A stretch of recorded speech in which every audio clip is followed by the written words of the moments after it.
Good afternoon. I am Officer Cynthia Wood, CYNTHIAWOOD, and I'm with the Fort Worth Police Department PIO's office. We're here today to talk about the officer-involved shooting that occurred on March 12, 2025. I will read the details of the incident first, then we will show the officer's body cam video. Afterwards, Assistant Chief Rob Aldridge, ROB, ALL, DRE, DGE. He will come up and answer any questions that you guys might have. I'll read the details to you guys. On Wednesday, March 12, 2025, at approximately 3:50 a.m., Northwest Division officers responded to a commercial burglar alarm at a restaurant in the 1100 block of Terminal Road. When officers arrived at approximately 3:57 a.m., they walked around the building looking for any signs of intruders or forced entry. While checking the back of the business, officers saw a man holding a gun pointed in their direction. Officers gave verbal commands for him to show them his hands, but he did not drop the gun. One officer, fearing for his safety, fired his duty weapon at this man. However, he was not struck by gunfire. The man immediately complied with the officer's command to drop the gun and was taken into custody. Officers later learned that he was a business owner of the location and was released from custody. During the investigation, detectives learned that the restaurant and the storage area in the back of the building was broken into by an unknown suspect. No injuries were reported. No arrests have been made. Major Case Unit is the lead in this investigation and continues to search for suspects who broke into this property. Per department policy, both Fort Worth police officers were placed on standard significant event leave following the shooting. We will show the video.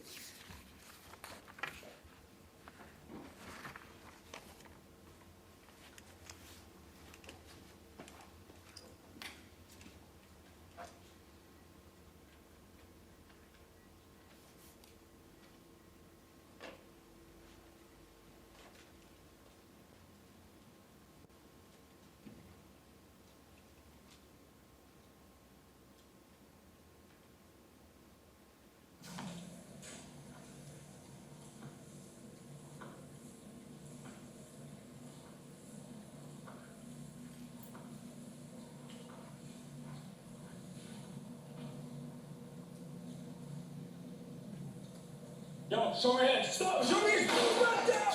Drop the gun! I'm the owner! I'm the owner!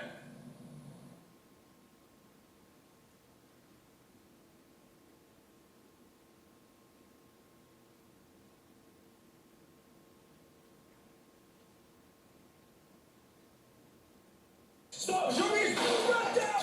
Drop the gun! I'm the owner! I'm the owner! I'm the owner! All right, come on with your hands up! Yes, sir. I'm standing. Get over here! Come here with your hands up right now! Walk! I'm the owner. Keep walking. Drop it. Drop the phone. Put the fucking phone down right now! It's my grind. Get your hands up. Walk backwards towards me. Walk backwards towards me. Keep walking. Keep walking. Keep walking. Go to your knees.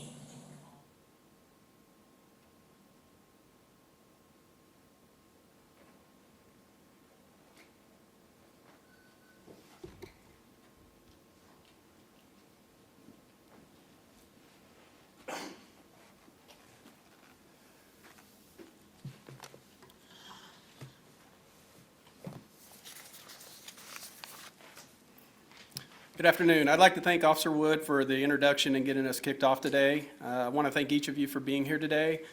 For those that don't know me, my name is Robert Aldridge. I'm the Executive Assistant Chief with the Fort Worth Police Department.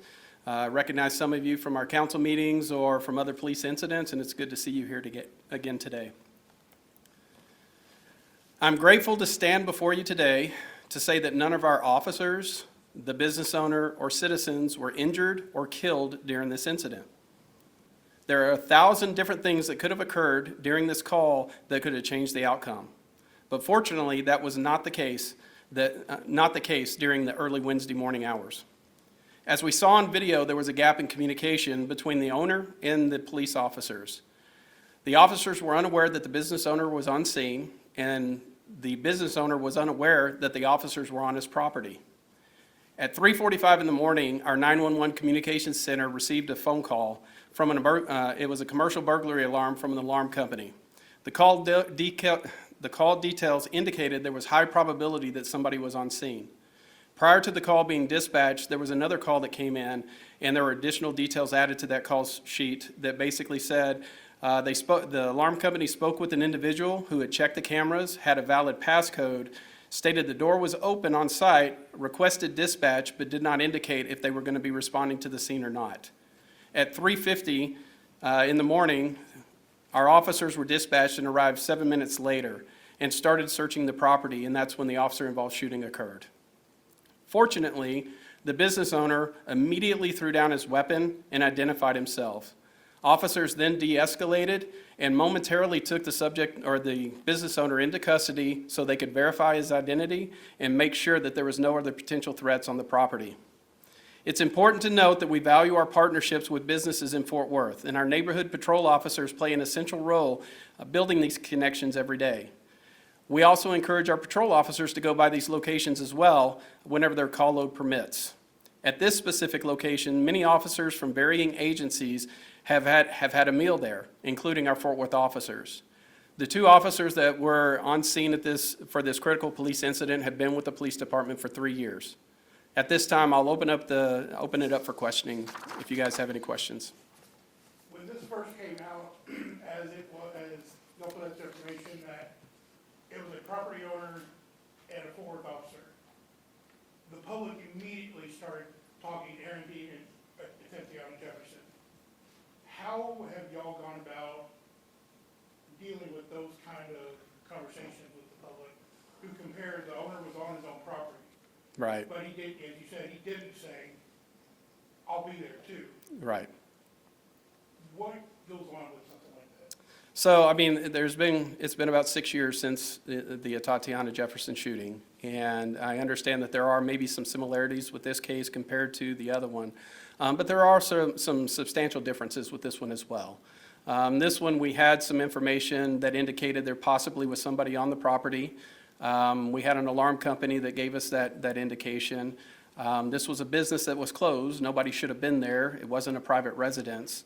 But I can tell you with the Tatiana Jefferson shooting, we have had a lot of conversations, not only with community members, city leaders, and it's constant communication to let them understand our training tactics, what we have done to try and improve, the relationships in the community.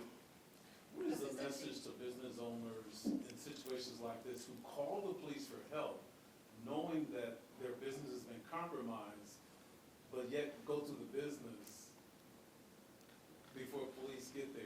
What's the message in this? Man, that's a great question. And so for me, what I would tell the business owners, if you're going to show up to the business, let us know. Let us know what you're driving. Let us know what you're wearing. Let us know if you're armed, because we want to know what we're going into before we show up and surprise each other, as you saw in this video. For us, we understand the business owner has an interest in that location, but on the same token, you're calling us for help, and we want to help.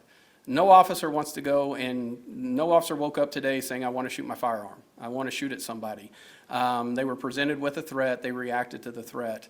But I would tell any business owner, just give us as much information as you can. It's okay if you show up. We may tell you to park down the street. We may tell you we're on the way. But please give us that latitude so at least we know that you're showing up. Chief, it's obvious it was very quick, and adrenaline was very high. The owner today, his interpretation of what happened is that the officers didn't announce themselves, and that the only thing he recalls is hearing gun and then they shot at him. Can you respond to that? Sure. So in an ideal situation, whenever the officers have time to announce, they're going to announce. You can see from the video, things happen very, very quickly. The business owner himself pointed his weapon at the officers unknowingly, knowing that those were officers. And so the officers really didn't have time to say, hey, I'm the police here, what are you doing? Because things unfolded so quickly. So, Do you at least identify with his point of view in that he felt like they were the bad guys? oh, absolutely. I can put myself in his shoes that if it was my business and I was on the property and somebody's yelling at me to drop a gun and I'm not knowing who they are, I can see his perspective for sure. Chief, could you walk through, based on training, what happens when an officer gets to a situation like this where there's been a break-in, you've gotten information that the business has been compromised? What is the procedure once your officers get there as far as making sure that the business is safe or cleared? Sure. So whenever the officers arrive, of course, they try and take note of any vehicles or anything that's in the area. They already have information that there's possibly somebody on site, so they're going to go through the property itself, as you saw, with their guns drawn, because they don't know what threats they're going to face that are lurking in the dark. This was in the early morning hours. And their whole job is to clear the entire property. And we didn't show the entire video, but after the business owner was detained, officers continued to clear the property to make sure there were no other threats before we released the business owner and went back to business. Are you saying a key part of, perhaps, if you will, the breakdown is that he did not let the dispatchers know he was going to his business? It would have this probably would have had a different outcome if he would have let us know, yes, he was going to be on site. The business owner, like when we received that second notification that the alarm company had reached somebody and they validated the passcode, they looked at the cameras, they saw that a door was open, he could have said, yes, I'm going to go there.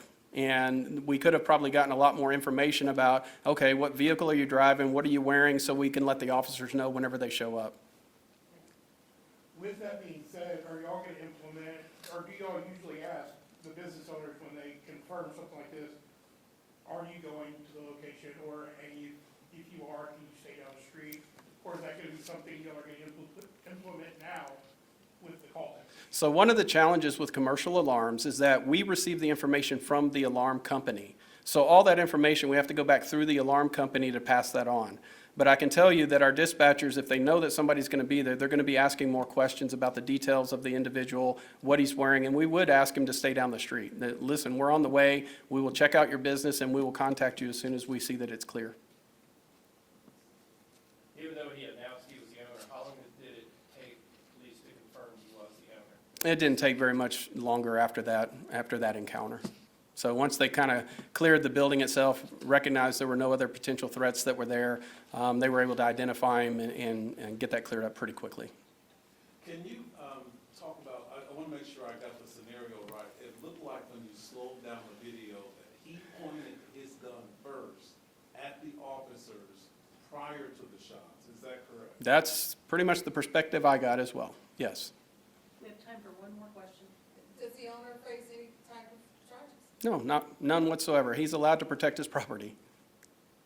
And your two officers, you said don't leave, how long? So they will be returning to work tonight.